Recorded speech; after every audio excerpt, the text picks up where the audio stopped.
가족 수양회로 우리가 예배를 드리고 있지만 교회 절기로는요 성령 강림 주일입니다. 성령님께서 임하신 날을 기념하는 주일이에요. 부활하신 예수님은요 제자들에게 제일 먼저 명령하신 것이 무엇이냐면 성령을 받으라라는 거였습니다. 성령이 아니고서는 예수를 주라고 신뢰할 수 없기 때문에 성령을 받으라라고 말씀하시고 명령하셨어요. 예수님이 죽으시기 전 제자들은 대제사장들과 성전 경비병들에게 예수님이 잡혀 끌려가신 것을 보고서 모두가 달아났습니다. 그러나 수제자였던 베드로는요 멀찍이 뒤를 따라가 안나스 제사장의 뜰에서 예수님께서 신문 받으실 때에 불을 쬐다가 불멍하다가 자신의 신분이 발각된 것을 알고서 3번씩 부인하다가 저주하고 도망쳤습니다. 누가요? 수제자 베드로가.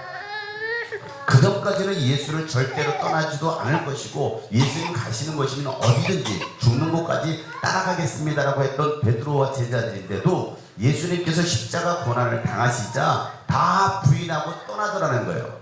좋을 때는 교회에 붙어 있을 수 있어요. 그런데 위기가 찾아오면 교회를 떠나는 사람들, 예수님의 주님이라고 그리스도라고 고백하는 것은요 이처럼 죽음과 맞바꿀 수 있는 절체절명의 위기입니다. 우리가 교회를 다니고 예수 믿나 보니까 우리는 너무 쉽게 믿는데요 절대 그렇지 않습니다. 생명의 위협을 당할 수도 있는 고백이 바로 주는 그리스도라는 겁니다. 이런 고백은요 진짜 믿음이 되지 않고서는요 고백할 수 없는 겁니다. 진짜 믿음은 하나님께서 주셔야 됩니다. 오직 성령으로만 할 수 있는 고백이 예수는 그리스도시요 살아계신 하나님의 아들이시라는 고백이에요. 따라서 할까요? 예수는 그리스도시요 살아계신 하나님의 아들이십니다. 네, 우리 삶의 현장에서 예수가 하나님이시라고 오직 예수를 통해서만 구원받을 수 있다고 고백하고 전도하는 것도 성령이 아니고서는 할 수 없는 고백이에요. 성령의 충만함을 받지 않으면요 직장이든 학교든 가정이든 예수 믿는 사람으로 살아갈 수가 없습니다. 그래서 예수는 반드시 성령을 받고 신앙생활을 해야 된다고 말씀하시는 거예요. 인간의 의지로 하나님을 믿는 것은요 한계가 있어요. 이 가운데는 인간의 의지로 이 자리에 앉아있는 사람들, 교회 나와주는 사람이 있을지 모르겠습니다. 내 생각과 감정과 의지로 교회 생활하는 것은요 한계가 있습니다. 종교성으로 어느 정도는 열심히 할 수도 있을지 모르겠지만 내 삶 전체를 하나님께 드리고 하나님께서 원하시는 삶으로 살아가려고 할 때는요 세상의 것을 포기할 수 없기 때문에 결국은 돌아서는 거예요. 왜 예수는 다 포기하라고 했잖아요. 다 내려놓으라고 했잖아요. 십자가 지라고 했잖아요. 이렇게 사는 것은 쉽지 않다는 거죠. 여러분 어떻습니까? 성령으로 신앙생활하고 계십니까? 아니면 내 힘으로 신앙생활하고 있습니까? 예수가 주인 되시는 주재권을 인정하십니까? 아니면 여전히 내가 주인 되어서 삶을 이끌어가고 있습니까? 예수님이 내 삶의 주인이 되신다면 모든 것을 주님께 맡기면 돼요. 그러나 내가 주인 되어 살아간다면 내가 모든 것을 책임져야 됩니다. 그러니까 주인이 누구냐에 따라서 인생의 결과, 영혼의 결과는 완전히 달라져요. 성경에 예수님께서 말씀하십니다. 부자 청년이 있었어요. 부자 청년이 재산이 많이 모았습니다. 수고하고 땀을 흘려서 투자하고 그의 농사를 위해서 엄청난 수익을 냈습니다. 그래서 작은 국가는 헐고 더 크게 지어 쌓아두자라고 말합니다. 주식에 투자해요. 비트코인입니다. 뭐 집을 사기도 하고요. 그렇게 투자하고 때로는 금괴를 사고 은행에 예금을 해서 더 많은 수익과 이자를 내자라는 겁니다. 얼마나 지혜로운 생각이에요. 그런데 그날 밤 하나님께서 그 부자 청년에게 말씀하시기를 누가복음 12장에 보면 하나님께서 말씀하셨다. 어리석은 사람아 오늘 밤에 내 영혼을 내게서 도로 찾을 것이다. 그러면 네가 장만한 것들이 누구의 것이 되겠느냐. 자기를 위해서는 재물을 쌓아두면서도 하나님께 대하여는 부유하지 못한 사람들은 이와 같다라고 말하고 있습니다. 어리석은 자들이라는 거예요. 나를 위해서 열심히 잘 쌓아뒀는데 오늘 밤 내 영혼을 도로 찾으리. 무슨 소용이 있겠냐는 거예요.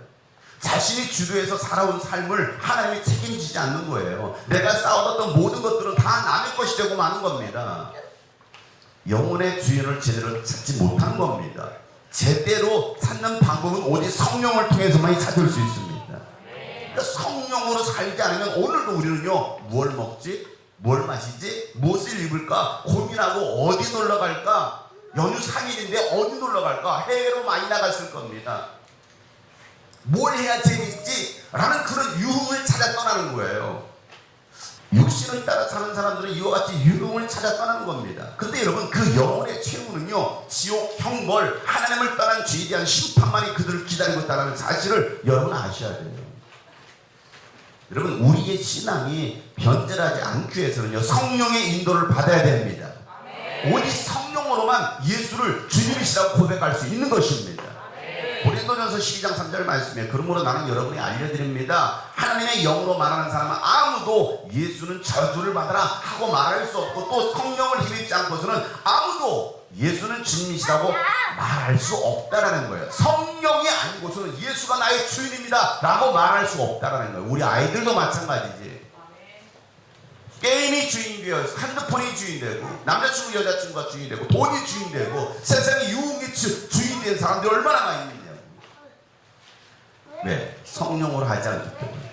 부활하신 예수님의 제자들에게 예루살렘을 떠나지 말고 아버지께서 약속하신 것을, 이 성령을 기다려라 라고 말씀하십니다. 여러분, 예루살렘은 어떤 도시입니까? 예루살렘은 핍박의 현장입니다. 예수님께서 그곳에서 죽었습니다. 예수를 죽였고 예수를 따르는 자들을 잡아 죽일 수 있는 곳이 바로 예루살렘입니다. 근데 예수는 그곳에 머물라는 겁니다. 그래서 제자들이 두려워서 모두가 자기 고향으로 돌아갔어요. 예수님 때문에 당할 고난을 피한 거예요. 여러분도 예수님 때문에 당할 고난을 피하고 계시지 않습니까? 말씀대로 사는 것 때문에 당할 고난과 손해, 무거운 짐, 그래서 의도적으로 피하고 있잖아요. 제자들은 그 고난을 피해서 고향 갈릴리로 돌아갑니다. 제자의 삶을 사는 것은 어려운데 세상으로 다시 돌아가는 삶은요, 정말 쉬워요. 그리스도를 닮는 것은 어려운데 옛 모습으로 돌아가는 것은 너무 자연스럽고 금방 적응합니다. 여러분, 술, 담배를 끊는 것은 어려운데 다시 하는 것은 정말 쉽습니다. 경험해 보셔야 아시잖아요. 그래서 사람들은요, 쉬운 길을 택하는 거예요. 예수님도 마태복음 7장 13절 이렇게 말씀하시죠. 좁은 문으로 들어가거라. 멸망으로 이끄는 문은 넓고 그 길이 널찍하여서 그리로 들어가는 사람이 많다. 생명으로 이끄는 문은 너무나도 좁고 그 길이 비좁아서 그것을 찾는 사람이 적다라는 거예요. 이게 예수 말씀이에요. 진짜 예수님의 말씀대로 살아가려고 하는 사람은 많은 게 아니고 적다라는 거죠. 제자들은요, 좁은 문보다도 넓은 문, 좁은 길보다는 넓은 길을 택해서 세상으로 다시 돌아간 겁니다. 고향으로 돌아간 겁니다. 그렇게 고향으로 돌아가서 그들이 뭐 했습니까? 옛 직업을 찾아서 다시 고기를 찾고 있는 거예요. 그런 제자들을 찾아온 예수님은요, 그들에게 다시 한번 잃어버린 사명을 말씀하십니다. 다시 용기를 내라는 겁니다. 다시 사명대로 살라는 겁니다. 그래서 다시 용기를 냈던 제자들은요, 예수님 말씀대로 어디로 올라갑니까? 예루살렘으로 올라갑니다. 물론 마침 오순절도 다가오고 있었습니다. 부활하신 다음에 예수님은 이 땅에 40일을 계셨어요. 계시는 동안 예수님께서 하신 일이 있었습니다. 40일 계시는 동안 예수님 하셨던 일, 그 일은 제자들에게 여러 차례 나타나셔서 가르치는 거였어요. 뭘 가르쳤을까요? 이 땅에서 성공하는 법을 가르쳐 주셨을까요? 돈 많이 버는 법을 가르쳐 줬을까요? 세상적인 성공, 어떤 학교에 들어가야 되고 어떤 직장에 들어가야 되고 어떤 사람을 만나야 성공하는 일을 예수님께서 가르치셨을까요? 여러분, 예수님의 가르침은요, 한 가지였습니다. 예수님이 40일 동안 머무셔서 제자들에게 가르치셨던 것은 단 한 가지, 하나님의 나라였어요. 왜? 이게 가장 중요한 거니까. 사도행전 1장 3절 말씀에 예수께서 고난을 받으신 뒤에 자기가 살아계심을 여러 가지 증거로 드러내셨습니다. 그는 40일 동안 그들에게 여러 차례 나타나시고 하나님 나라에 관한 일들을 말씀하셨다. 여러분, 부활하신 예수님은 제자들에게 하나님 나라에 관한 일들을 말씀해 주셨어요. 이것이 오늘 우리가 관심 가져야 할 일들입니다. 여러분의 관심사는 뭐예요? 어떻게 하면 많은 돈을 벌까? 아니면 하나님의 나라입니까? 어떻게 하면 내가 재미를 느끼고 살지? 이거일까요? 마태복음 6장 33절 말씀, 너희는 먼저 하나님의 나라와 하나님의 의를 구하라. 그리하면 이 모든 것을 너에게 더해 주실 것이다 라고 말씀하셨어요. 먼저 하나님의 나라와 하나님의 의를 구하라고 예수는 말씀하셨어요. 그러면 우리에게 필요한 모든 것들을 다 더해 주시겠대요. 그렇게 약속해 주셨어요. 그런데 많은 기독교인들이 하나님의 나라를 구하지 않습니다. 뭘 구할까요? 잘 먹고 잘 사는 법, 성공하는 법, 부자 되는 법, 이걸 구하고 있지 않습니까? 하나님의 나라의 일에는 관심이 없어요.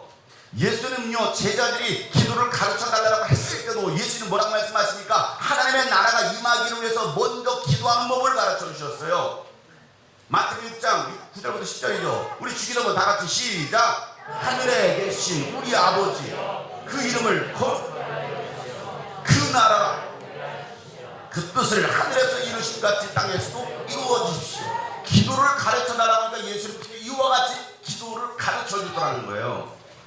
그런데도 하나님의 나라와 그의 일에 관해서는요, 별로 관심이 없어요. 누가요? 교회 다니는 사람들이. 오로지 자기 일에만 관심 있는 사람들. 그래서 기도도 자기의 일을 먼저 구하고 그걸로 끝나는 사람도 상당히 많아요. 빌립보서 2장 21절 말씀은 이렇게 말씀합니다. 모두 다 자기의 일에만 관심이 있고 그리스도 예수 일에는 관심이 없습니다. 지금 누구한테 얘기하고 있습니까? 교회에 다니는 사람들한테 바울이 얘기하고 있어요. 그런데 디모데의 인품은 여러분이 잘 알고 있듯이 그는 자식이 아버지가 하듯이 복음을 위하여 나와 함께 봉사했습니다라고 말하고 있어요. 디모데는요, 담임 목사인 바울을 따라 복음을 위해서 함께 봉사했던 사람입니다. 바울은 하나님의 일에 미친 사람이었기 때문에 그 일에 믿음의 아들이었던 디모데가 함께 동참하더라는 거예요. 디모데 외에는 다 자기 일에만 빠져 사는 사람들, 자기 일에만 열심으로 살아가는 사람들, 말로는 크리스찬인데 하나님의 일에는 관심이 없고 자기 일에만 일주일을 보내고 한 달, 1년을 보내는 사람들이 많다는 겁니다. 그러니 그런 사람들을 통해선 하나님의 일이 나타나지 않는 거예요. 하나님이 여러분을 쓰시고 싶어도 쓰실 수가 없는 거예요. 찬양은 주가 일하시네, 주가 일하시네 이렇게 부르는데 정작 주님은 나를 통해서 일하지 않으시는 거예요. 왜?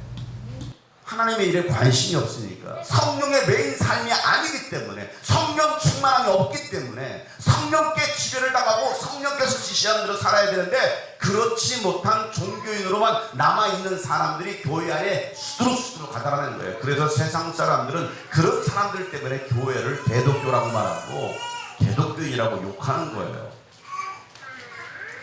부활하신 예수를 만난 제자들은요, 예수님께서 말씀하신 대로 예루살렘을 떠나지 않고 성령을 기다리면서 간절히 기도했습니다. 사도행 1장 14절 말씀이죠. 다 같이 시작. 이들은 모두 여자들과 예수의 어머니 마리아와 예수의 동생들과 함께 한 마음으로 기도에 힘썼다. 한 마음으로 기도에 힘썼다. 간절히 기도한 그들에게 드디어 오순절에 바람처럼 불처럼 성령이 임하신 거예요.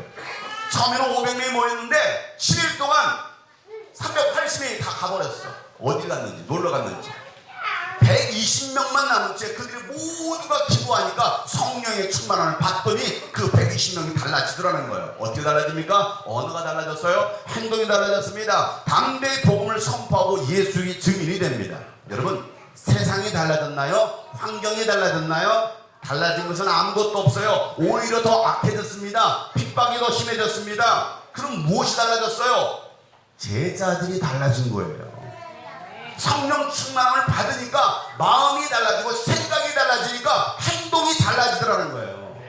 더 이상 두려워하지 않고 오직 담대히 예수가 그리스도라고, 하나님의 아들이시라고, 예수 이름을 통해서만 구원받을 수 있더라고 그들은 증언하기 시작하더라는 거예요. 환경은 전혀 달라지지 않았어요. 사도행전 4장 19절 20절 말씀에 그때 베드로와 요한은 대답하기를 하나님의 말씀을 듣는 것보다 당신들의 말을 듣는 것이 하나님 보시기에 옳은 일인가를 판단해 보십시오. 우리는 보고 들은 것을 말하지 않을 수 없습니다. 다시는 예수는 말하지 말고 가르치도 말라고 협박하니까 우리는 보고 들은 말을 말하지 않을 수 없고, 내가 사람의 말을 듣는 게 옳습니까? 하나님의 말씀을 듣는 게 옳습니까? 판단해 보라는 거예요. 여러분, 겁쟁이 베드로, 배신자 베드로가 성령 충만함을 받으니까 달라지더라는 거예요. 핍박자 청년 사울도 부활하신 예수를 만나고 알고 성령의 충만함을 받으니까 이전과는 전혀 다른 사람이 되더라는 겁니다. 그래서 갈라디아서 1장 10절 말씀에서 내가 지금 사람들의 마음을 기쁘게 하려 하고 있습니까? 아니면 하나님의 마음을 기쁘게 해드리려 하고 있습니까? 여러분 어때요? 사람의 마음을 기쁘게 하려고 하는 사람이요? 하나님의 마음을 기쁘게 하려고 하는 사람이요? 이게 중요한 질문 아닙니까? 나는 사람의 마음을 기쁘게 하려고 하고 있나? 나는 목사님의 마음을 기쁘게 하려고 하고 있나? 나는 하나님을 기쁘시게 하려고 하고 있나? 사람의 환심을 사려고 하고 있습니까? 내가 아직도 사람의 환심을 사려고 하고 있다고 한다면 나는 그리스도의 종이 아닙니다 라고 말하고 있어요. 저는 여러분의 여러분의 환심을 사려고 하는 사람이 아니에요. 사람을 기쁘게 하려고 하는 종이 아니라 하나님을 기쁘게 하고 싶은 종이 되고 싶은 거예요. 성령 충만함 받으면 예수의 증인이 됩니다. 영혼을 구원한 것이 삶의 주된 목적이 됩니다. 여러분 돈을 벌어도 공부를 해도 일을 해도 오직 영혼 구원을 위해 사는 겁니다. 학교를 다녀도 급식 먹기 위해서 가는 게 아니라 전도하고 학교의 기도 모임, 예배하는 모임을 만들기 위해서 학교를 다닌다는 이 사명이 생기는 거예요. 이곳에 우리 중고등학생들, 대학생들 이런 비전이 좀 일어났으면 좋겠습니다. 다시 시우몸이 일어나기를 기도하고 그 주체가 우리 학생들이 되기를 소망합니다. 여러분 중고등학교에서 예배할 수 있길 바랍니다. 대학교에서 예배 모임을 만드시길 바랍니다. 성경 공부 모임을 만드세요. 그저 학교 다니면서 애들하고 어울리고 못되지만 하고 다니고 그냥 유흥이나 즐기고, 여러분 유흥 즐기라고 여러분 대학교에 입학한 게 아니에요. 영혼을 구원하고 복음을 전하고 제자를 선포하고 여러분들이 대학교에 들어갔어요. 우리에게 성령이 오신 이유이고 여러분에게 성령을 부여주신 이유가 하나님의 일을 하라고 능력 주시기 위해서 오신 겁니다. 성령 임하시는 권능을 받습니다. 예수의 증인이 됩니다. 그래서 2장 10절 말씀, 우리는 하나님의 작품입니다. 선한 일을 하게 하시려고 하나님께서 그리스도 예수 안에서 우리를 만드셨습니다. 하나님께서 이렇게 미리 준비하신 것은 우리가 선한 일을 하며 사랑하게 하시려는 것이다라고 성경은 말하고 있어요. 여러분 선한 일을 하며 살아가게 하시려고 여러분을 구원하셨고 여러분은 하나님의 최고의 걸작품으로 새로 만드신 것입니다. 이걸 모르면 그냥 막 사는 거예요. 교회를 다녀도 그럭저럭 사는 겁니다. 별 볼 일 없는 인생으로 살다가 그렇게 죽는 거예요. 여러분은 그런 무가치한 존재가 아니에요. 가장 보배롭고 존귀한 존재입니다. 어떻게 살 때요? 하나님의 선한 일을 하며 살아갈 때 가장 존귀한 존재가 되는 거예요. 여러분의 가치를 떨어뜨리지 마세요. 여러분의 존귀함을 떨어뜨리지 마세요. 하나님이 왜 우리를 구원하시고 우리를 새로 빚으셨을까? 하나님의 선한 일은요, 화해케 하는 일입니다. 하나님과 멀어진 영혼, 이웃과 멀어진 영혼을 화해케 하는 일을 하게 하시려고 하나님 여러분을 구원하시고 여러분의 성령을 보내주셨습니다. 고린도후서 5장 17절부터 20절 말씀을 보면 누구든지 그리스도 안에 있으면 그는 새로운 피조물입니다. 옛것은 지나갔습니다. 보십시오, 새 것이 되었습니다. 이 모든 것은 하나님께서 났습니다. 하나님께서는 그리스도를 내세우셔서 우리를 자기와 화해하게 하시고 또 우리에게 화해의 직분을 맡겨주셨습니다. 다같이 시작. 곧 하나님께서 사람들의 죄가를 따지지 않으시고 화해의 말씀을 우리에게 맡겨주심으로써 세상을 그리스도 안에서 자기와 화해하게 하신 것입니다. 그러므로 우리는 그리스도의 사절입니다. 하나님께서는 우리를 시켜서 여러분에게 권고하십니다. 우리는 그리스도를 대리하여 간청하니 여러분은 하나님과 화해하십시오. 뭐하라고요? 하나님과 화해. 하나님은 여러분에게 화해케 하는 직분을 주셨어요. 여러분 그리스도의 사절, 그리스도의 대사로 부르셨다는 겁니다. 새로운 피조물 되게 하신 거예요. 새 창조하신 것입니다. 사람들의 죄과를 따지지 아니하시는 하나님께서 우리에게 이 화해의 말씀을 맡겨주셔서 그리스도 안에서 화해케 하는 거예요. 하나님도 사람들의 죄과를 따지지 않는데 왜 우리는 따집니까? 하나님도 따지지 않는데 왜 여러분들은 따집니까? 저 사람이 어떻고 저 사람이 어떻고 왜 따져요? 하나님도 따지지 않는 일. 그래서 화해하라는 거예요. 누구와? 하나님과 먼저 화해하는, 나부터 하나님과 화해하고 하나님과 멀어진 사람들도 화해케 하는 직분을 여러분에게 주셨다는 거예요. 여러분 이게 어떻게 가능한 일입니까? 내가 먼저 하나님께 용서받았기 때문인 거예요.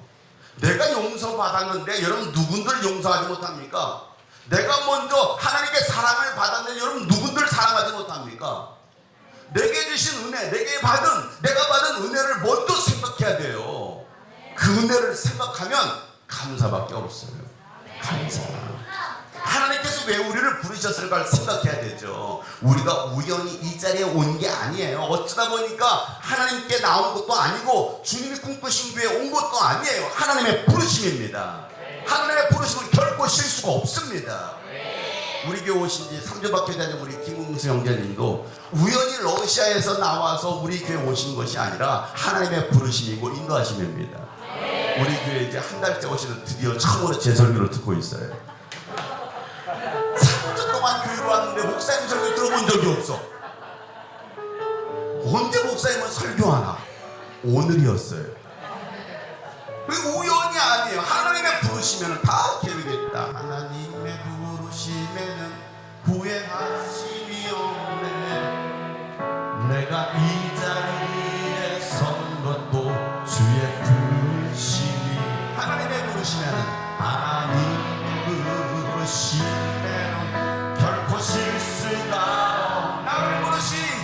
나를 부르신 하나님의 신실하심을 나를 부르신 뜻을 나는 알 수 없지만 작은 나를 부르신 뜻을 나는 알 수 없지만 오직 감사와 순종으로 주의 길을 가. 때로 내가 연약해져도 주님 날 보신 지혜 놀라운 은혜를 나는 네 우리 큰 소리로 날 부르신 것.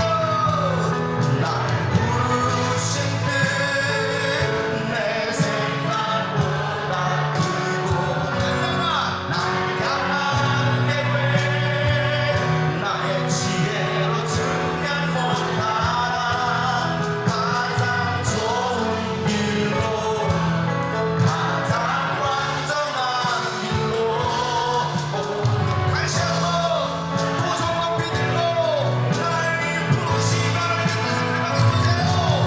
날 부르신 듯내 생각보다 큰 날 향한 계획 나의 지혜로 측량 못한 가장 좋은 길로 가장 완전한. 오늘도 여러분이 믿으실 것입니다. 오늘도. 자, 이번엔 두 손을 여러분 옆에 사람 축복해서 널 부르신 듯 내 생각보다 내 생각도 널 향한 계획 너의 지혜로 측량 가장 좋은 길로 가장 완전한 길로 오늘도 널 이끄시네.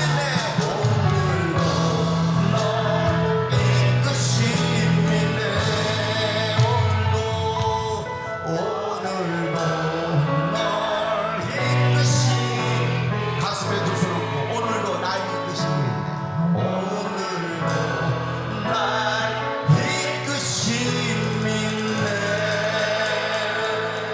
아멘. 하나님이 여러분을 부르셨습니다. 하나님의 부르심은 결코 실수가 없습니다. 그렇기 때문에 우리는 하나님의 그 부르심에 합당하게 살아가야 되는 거예요. 성령의 사람으로 살아가는 삶은 겸손과 온유함으로 서로를 깍듯이게 하는 거예요. 오래 참음으로써 사랑으로 서로 용납하는 거. 오늘 본문 2절 말씀 보세요. 겸손함과 온유함으로 깍듯이 대하십시오. 오래 참음으로써 사랑으로 서로 용납하십시오라고 말씀하고 있어요. 여러분, 겸손함과 온유함이 있는 사람이 상대방을 깍듯이 대합니다. 상대방이 나보다 나이가 어려도 존귀하게 여길 줄 아는 거예요. 겸손함과 온유함 있는 사람은요, 자기 목소리를 크게 내지 않습니다. 말하기보다는요, 듣는 것을 더 잘합니다. 그리고 뭐 할까요? 떠드는 게 아니고 기도합니다. 예수님도 도살장으로 끌려가는 양처럼 아무 말 없이 그 십자가의 길을 걸으셨어요. 순종했습니다. 그리고 기도하셨어요. 그런데 교만한 사람은요, 상대방을 배려하지 않습니다. 늘 그 말에 가시가 있어요. 깎아내립니다. 비아냥거립니다. 상대방의 의견을 무시합니다. 겸손하지 못한 사람이죠. 여러분, 그 모습이 그 사람의 인격인 거예요. 성령의 사람은 상대방이 나보다도 좀 부족해 보여도 깍듯이 대할 줄 아는 사람, 깍두기가 되세요. 깍듯이 대할 줄 아는 사람이 진짜 성령의 사람이고 겸손한 사람이라는 거예요. 빌립보서 2장 3절 말씀에 보면 무슨 일을 하든지 경쟁심이나 허용을 하지 말고 겸손한 마음으로 하고 자기보다도 서로 남을 더 낮게 여기십시오라 말하고 있어요. 당신이 나보다 훨씬 낫습니다. 옆에 사람 시작. 그렇게 말하면 그래 내가 나 이게 아니에요. 이게 교만한 사람이라고요. 겸손한 사람은요, 그래 나보다 좀 모자라 부족해 보여. 그래도 당신은 훨씬 저보다 낫습니다. 어쩜 이렇게 아름다우십니까? 어쩜 이렇게 존귀하십니까? 이게 진짜 겸손한 사람이고 온유한 사람이고 성령의 사람이에요. 성령의 사람은요, 오래 참음으로써 사랑으로 서로 용납하는 사람입니다. 이해가 되지 않아도 사랑으로 오래 참는 거예요. 도저히 이해가 안 돼. 저 사람 왜 저래? 도저히 이해가 안 돼. 그런데 사랑으로 오래 참는 거. 언제까지 참아야 됩니까? 언제까지 참아야 돼요? 그런 소리 하지 마세요. 멀리 예수 오실 때까지예요. 언제까지 참아야 돼요? 내가 변화될 때까지. 다른 사람이 아니에요. 내 성질이 죽을 때까지, 내 고집이 죽을 때까지. 여러분, 예수님 우리를 위해서 오래 참아주셨잖아요. 그래서 우리가 구원받은 거 아닙니까? 이 자리에 있는 것도 오래 참으심의 결과 아닙니까? 만약 하나님이 여러분 3번만 참으셨으면 어떤 일이 일어났을까요? 여러분은 이미 끝났어요. 컨티뉴가 아니라 the end. 끝. 더 이상 없어. 성령의 사람은요, 사랑으로 서로 용납하는 겁니다. 다 따라서 하겠습니다. 그럴 수 있지. 제가 부족했습니다. 더 기도하겠습니다. 옆에 사람 보면서 더 사랑하겠습니다. 다시 한번 끝까지 당신의 손을 붙잡겠습니다. 아멘. 그가 성령의 사람이에요. 성령의 사람은요, 손을 내밀어서 손을 뿌리치는 사람이 아니라고요. 먼저 손 내밀 수 있는 사람. 성령께서 하나 되게 하신 것을 힘써 지키는 사람이 바로 성령의 사람이다라고 오늘 본문에 그러잖아요. 3절 말씀이요. 다 같이 큰 소리로 시작. 성령이 여러분을 평화의 띠로 묶어서 하나가 되게 해주신 것을 힘써 지키십시오. 아멘. 성령님은 이 교회 공동체를 평화의 띠로 묶으셨어요. 여러분들 중에 그 평화를 깨는 자는 누구예요? 마귀예요, 나예요? 뭐 나쁜 것은 무조건 마귀한테 다 돌려. 마귀 새끼 때문에 그런다고. 그 마귀 새끼가 혹시 내가 아닙니까? 그 평화를 깨는 자가 누구예요? 마귀 아니에요. 여러분, 마귀의 앞잡이가 되지 마시길 바랍니다. 평화를 깨는 불의의 도구로 쓰임받지 마세요. 우리는 하나 되게 하신 것을 힘써 지키는 사람이 돼야 됩니다. 혹시 내가 분위기를 깨는 사람이 되고 있지 않은지 생각해 봐야 돼요. 어린이 공동체 분위기를 깨는 사람, 청소년 공동체 분위기를 깨는 사람, 우리 청년 공동체 분위기를 깨는 사람, 장년 공동체 분위기를 살벌하게 하는 사람, 혹시 내가 되고 있지 않은지 생각해 보자고요. 나한 사람 때문에, 나의 말 한마디, 나의 표정, 나의 행동 때문에. 여러분, 우리는요, 좋은 분위기 메이커가 돼야지 깨는 분위기 메이커가 되어서는 안 됩니다. 내가 들어가는 순간 바퀴벌레 다 사라져. 그럼 뭐가 문제가 있잖아요. 우리는 하나님의 일을 위해서 부름받은 선한 일꾼들입니다. 이 일을 완수하기 위해서는요, 우리는 서로 사랑하고 이해하고 용서하고 용납하고 겸손과 온유로 먼저 섬기고 손을 잡아야 됩니다. 그가 성령의 사람이고 성숙한 그리스도인이라는 거죠. 여러분, 공동체가 하나 된다는 것은요, 결코 쉽지 않아요. 육신의 가족끼리도 여러분 하나 되는 것이 쉽지 않은데 완전 남남이었던 사람들이 교회 가족이 되어서 하나 된다는 게 여러분 쉽습니까? 절대 어려워요. 제일 어려운 것이 바로 하나됨이에요. 오죽하면 어떤 교회는요 교회 이름을 하나 되는 교회라고 지었겠어요. 하나가 안 되니까 어떤 목사님은 아들 이름을 하나라고 짓고 교회를 하나 되게 하려고 그 교회를 물려주잖아요. 하나더라고. 여러분 하나님의 일은요 성령님이 하시는 거예요. 인간이 하는 게 아니에요.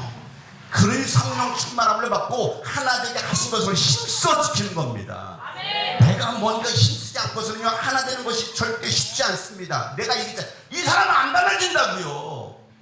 환경은 안 달라진다고. 저 사람 달라지고 기대하지 마세요. 내가 달라지면 되는 거예요. 근데 왜 나 안 달라지고 이 사람 보고 시험 들고 순서 보고 시험 들고 하나님 보고 짜증내고 시험을 보고 오 태평양 50 왜 그렇습니까? 저 사람 안 달라진다고. 뭔 소리예요? 내가 안 달라지고 있는데. 내가 달라지면 다 달라져 보이는 거예요. 남편이 문제라고. 뭘 남편이 문제입니까? 내가 달라지면 그 남편이 얼마나 바퀴벌레처럼 사랑스럽게 보입니까? 내가 달라져야 돼요. 교회에서도 자꾸 뭐라고 하지 마세요. 내가 달라지면 되는데. 따라서 합시다. 내가 달라져야 돼요. 여러분 이와 같이 힘쓰는 사람이 성령의 사람입니다. 어린이가 먼저 손을 잡으면요 어른보다도 그 어린이가 더 영적으로 성숙한 인격적으로 성숙한 사람이에요. 여러분 먼저 웃는 사람이 성숙한 사람이에요.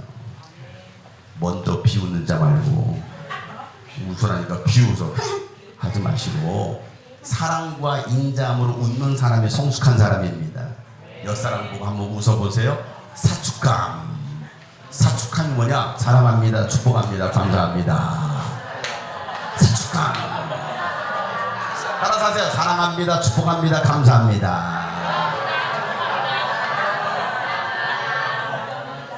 약어로 뭐라고요? 사축감. 사익감 아니에요. 사익감. 사축감. 사랑합니다. 축복합니다. 감사합니다. 여러분 그리스도의 몸도 하나요 성령도 하나인 것처럼 우리 모두가 침례로 하나 된 그리스도의 몸된 공동체의 지체들입니다. 여러분 내가 내 몸을 사랑해야지. 누가 내 몸을 사랑해 줍니까?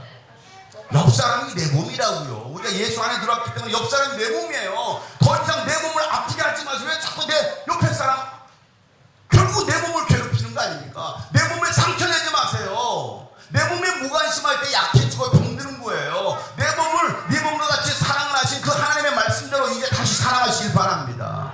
우린 죽은 가족 아닙니까? 우리는 한 몸 공동체잖아요. 그런데 왜 내 옆에 있는 내 몸을 사랑하지 못해요? 사랑하지 못하면 그냥 이 손가락에 꼴레기를 막 깨물어내서 막 쥐어뜯고 있어.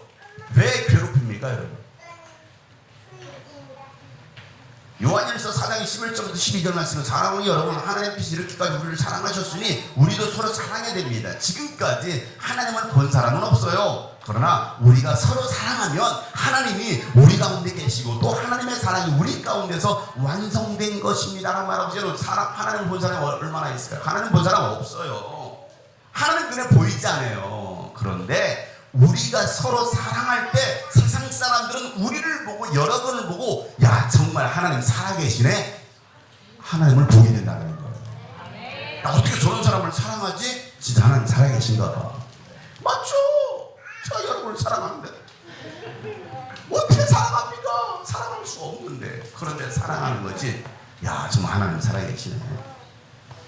우리가 서로 사랑할 때 하나님의 사랑이 우리 가운데서 완성되는 거예요. 예수님은 율법을 폐하러 오신 것이 아니라 완성시키러 오셨습니다. 그게 뭐예요? 사랑이라는 거예요. 내가 하나님 아버지를 사랑한 것처럼 하나님을 사랑하고 너희를 사랑한 것처럼 너희도 서로 사랑하라. 이게 예수님께서 우리에게 주신 세계명 아닙니까? 로마서 13장 10절 말씀에 사랑은 이웃에게 해를 입히지 않습니다. 그러므로 사랑은 율법의 완성입니다 라고 말하고 있어요. 사랑하는 우리 주권가족 여러분, 오늘 우리가 가족 수양회로 모인 이유 다시 하나 되자는 겁니다. 다시 사랑하자는 겁니다. 여러분, 우리 지체들 가운데서 몸이 아프고 힘든데도 이 먼 곳까지 오신 것도 하나님을 위한 일이었어요. 여러분, 열악한 이 환경 속에서 막 고기를 굽고 뜨거운 불에 막 손을 대어가면서 섬긴 것도 하나님을 위한 일이었습니다. 비록 고기를 시커멓게 구웠어도 여러분, 하나님의 응답 아닙니까? 비 안 왔잖아요. 비 안 왔잖아요. 비 안 왔잖아요. 저는 세상 수양단에만 비가 오지 말라고 기도했어요. 비 안 왔어요.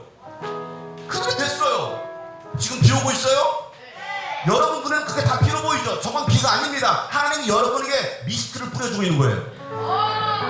여러분의 피부 재생을 위해서. 이건 비가 아니에요. 비는 뭡니까? 우산을 써도 온몸이 젖는 게 비예요. 이건 비 아니에요. 미스트를 뿌리고 있는 거예요. 비 왔어요? 어제 고기 구웠어요. 물 먹였잖아요. 불 먹였잖아요. 불 먹였잖아요. 그것만으로도 이런 감사한 일이고 은혜 아니에요? 여러분, 삼겹살이 시커매졌어요. 원주 꺼먹돼지라고 생각하고 감사함으로 먹으면 못 먹을 게 어디 있고 버릴 게 어디 있어요? 의도적으로 그렇게 구워줬어요. 꺼먹돼지로. 필리핀은 그것도 없어서 못 먹잖아요. 그냥 3초 안에 먹으면 되는 거 아니에요? 너무 풍요한 거 아닙니까? 먹을 것이 없다고요. 다음 주에 가잖아요. 필리핀. 우리 너무나 풍요하니까 감사가 없는 거야. 다 원망과 불평인 거야. 왜 고기를 이따위로 구웠어? 더 맛있게 굽지. 손을 태워가면서 구웠다고요. 니들은 열심히 처먹기만 했지. 고기 더 주세요. 더 주세요. 더 주세요. 니들은 얻어먹기만 했지. 누군가는 희생했다고. 왜 감사가 없냐고. 왜 한국 사회는 감사가 없습니까? 늘 원망과 불평과 짜증. 왜? 그 은혜가 없는 거야. 응답이 없는 거야. 비 안 왔어요, 여러분. 올 때 비가 막 쏟아. 이게 비가 오는 거야. 비 왔어요? 그쳤어요. 그렇게 믿음이 없나요? 제 은혜는 비가 오지 않았어요. 하나님이 은은하게 다 끝나니까 수납들의 빗소리 들으라고. 야, 이게 비야. 그런 비 안 쏟아졌잖아요. 비 온 거예요? 안 온 거예요? 여러분의 믿음과 저의 믿음이 다른 거지. 제가 분명 금요일에 얘기했잖아요. 비 안 옵니다. 여러분들 진짜 경험했음에도 그 응답으로 보지 못하는 거야. 그냥 우연히 비 오고 있네, 비 오고 있네. 뭘 비 오고 있어요? 저는 하나님의 은혜로 야, 미스트를 뿌려주는구나. 야, 하나님 섬세하시고 좋으신 분이시다. 왜 그 하나님의 응답을 알지 못합니까? 여러분, 저도 편하게 갖다 주는 거 앉아서 먹을 수 있어요. 저는 그렇게 못 먹는 사람이니까. 제가 여러분 왜 2시간 동안 고기만 굽는 게 여러분 제가 천직이 아니에요. 저도 그냥 앉아서 편하게 먹을 수 있어요. 하나님을 위해서 기쁨으로 섬기는 거예요. 밖에서 안에서 고기 굽는 일로 헌신해 주신 분들 감사해 봤어요? 여러분 감사의 박수 한번 쳐드립니다.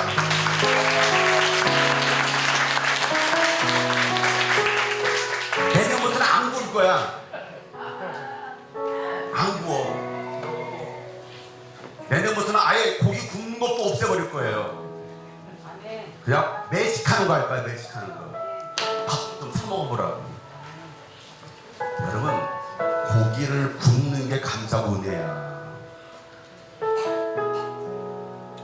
고생하는 게 은혜예요. 여러분들은 그 은혜를 몰라요. 그 감동을 몰라요. 왜? 은혜가 없으니까. 은혜가 없으니까.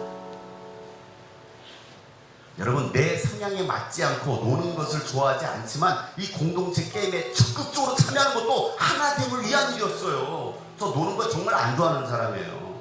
제 성향상. 전 앞에 나서 뭘 하는 거 정말 좀 부끄러워하는 사람이고요. 내 마음에 다 맞지 않아도 함께하는 것 자체가 하나님을 위한 열심이라고요. 그래서 우리 모든 성도들 감사합니다. 감사해요. 왜? 이렇게 참여해 주시니까. 우리 진심으로 옆에 계신 분에게 감사합니다. 감사를 잃어버리지 마세요. 여러분 코로나가 가장 심할 때 야, 그 작은 거 하나도 감사한데 벌써 우리가 감사를 잃어버렸잖아. 감사를 여러분 다시 한번 우리 함께 손잡고 갑시다. 함께 하나님의 나라의 일을 합시다. 하나님 일에 걸림돌이 아니라 기둥돌이 됩시다.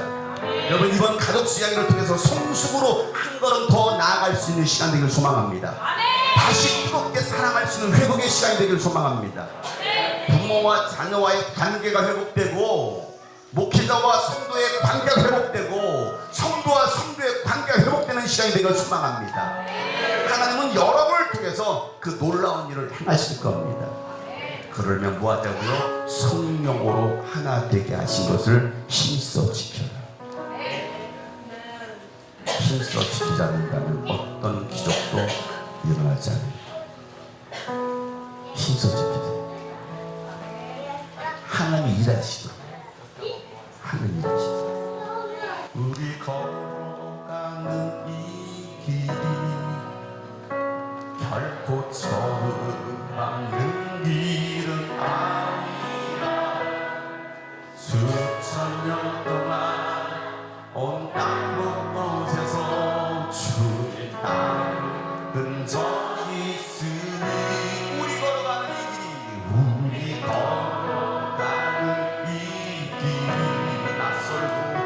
낯설고 두려워 보일지라도 삶의 무게를 뚫고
결단을 향하여 손잡고 함께 갔을.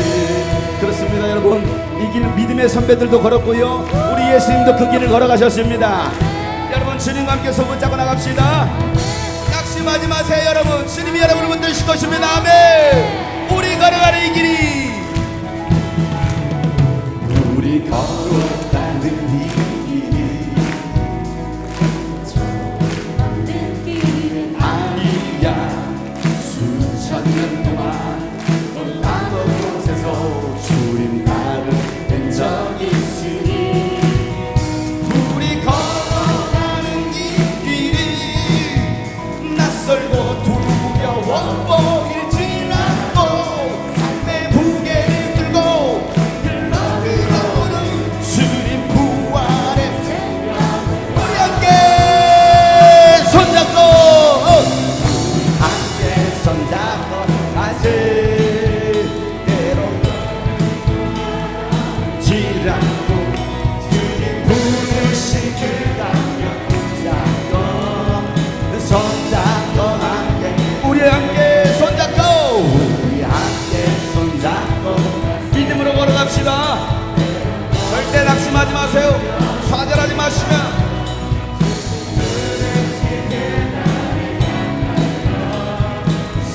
자, 손잡고 좀 높이 들고 손잡고 우리 함께. 우리 함께 손잡고 우리는 하나입니다. 소금 그리고 어려울지라도 그 강력 붙잡고 손잡고 함께 가세. 우리 함께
되겠는 것을 더 힘써 지키시는 우리 모든 교회 가족들 되기를 축복합니다.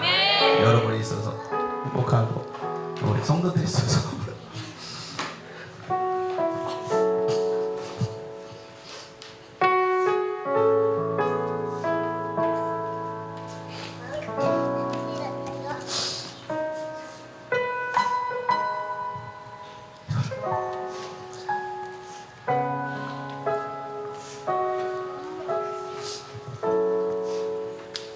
모두 다 청결하신 분들입니다. 무가치한 분들이 아니라 정말 가장 같이 있는 분들이고 여러분들을 저에게 붙여주신 하나님께도 감사하고 이 또한 지나갑니다. 지금의 그 힘든 시기들 다 지나갑니다.